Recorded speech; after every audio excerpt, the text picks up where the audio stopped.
Bonjour les développeurs, il y a très longtemps j'ai fait une vidéo sur comment animer un personnage que je n'ai pas terminé. Donc j'ai décidé qu'il n'était jamais trop tard pour bien finir les choses.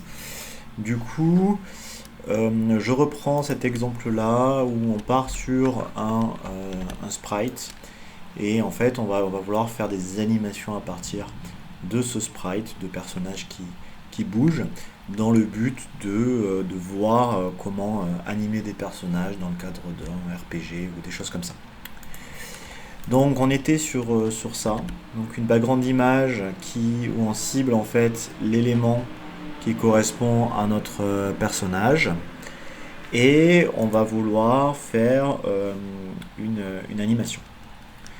Donc on va aller définir différents états. Donc par exemple, vous voyez ici, si je mets moins 80, on voit qu'il y a un décalage qui se fait ici sur mon personnage. Ok. Et donc ici, si on veut faire avancer par exemple notre personnage, on va devoir opérer ce décalage là. Donc, petit exemple. Je veux faire déplacer mon personnage sur la gauche. Donc je vais aller faire une classe qui s'appelle moveLeft. Et avec une background position qui va correspondre à du 72 moins 72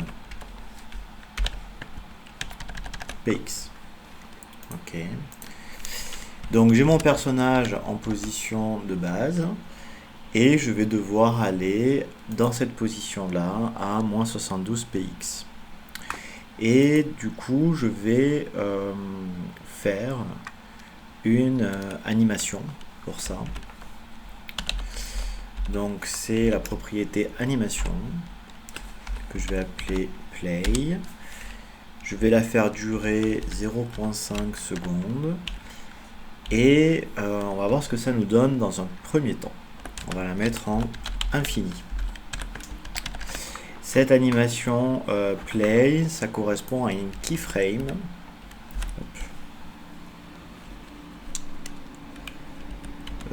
Petit.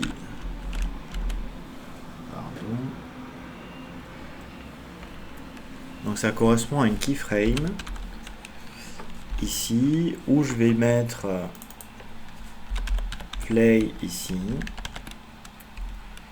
et je vais dire que à la fin de l'animation, à la keyframe on peut décomposer l'animation en pourcentage en fait pour faire des trajectoires différentes, pour faire dans l'animation, je parle des trajectoires de l'animation. En gros on va pouvoir aller décomposer l'animation en différents pourcentages.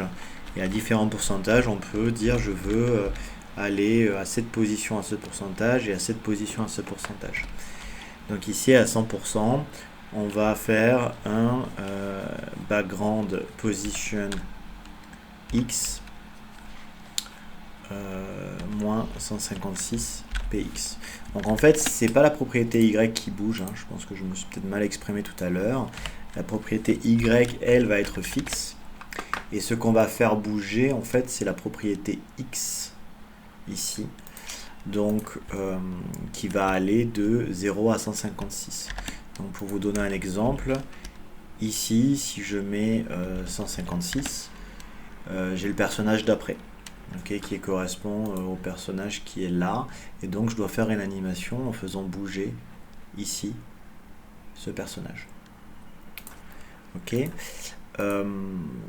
Du coup, je me remets en position 0 et je vais mettre la classe moveLeft. Et voilà ce que ça nous donne. Donc c'est pas très joli. Pourquoi? Parce que c'est une animation qui est continue. Donc nous, on va pouvoir ajouter des étapes dans notre animation.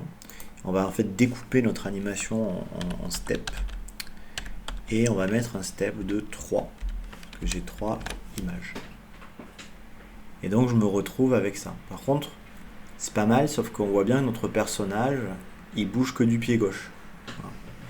Donc là, si je mets alternate, qu'est-ce que ça fait? Alors je peux essayer de vous le montrer sans le step, avec un peu plus de délai. On voit que là, il bouge bien des deux pieds. Alors pourquoi?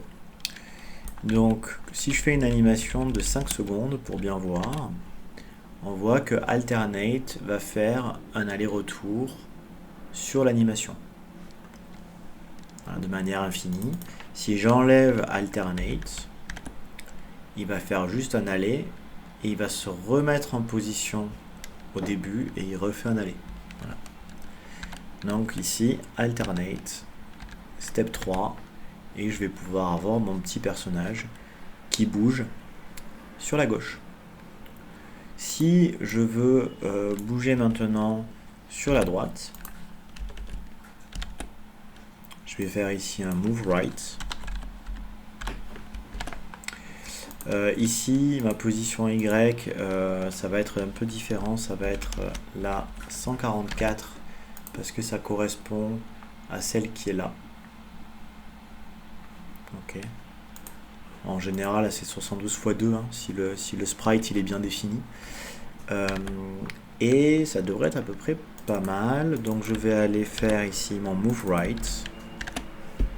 Et donc là, on est bien sur la droite. Maintenant, on va faire un move up.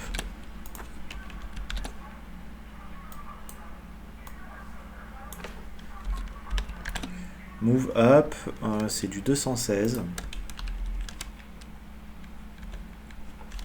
Donc on prend 144, moins 144, moins 72. Ça nous fait du moins 216. Et ici, je vais faire la classe move up sur mon élément.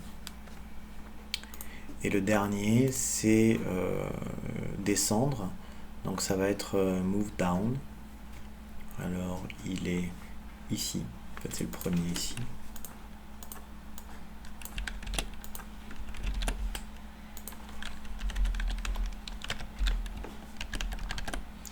Et donc, move down, ça va être évidemment background position 0, si je ne me trompe pas. Toute logique, voilà. Donc, move up.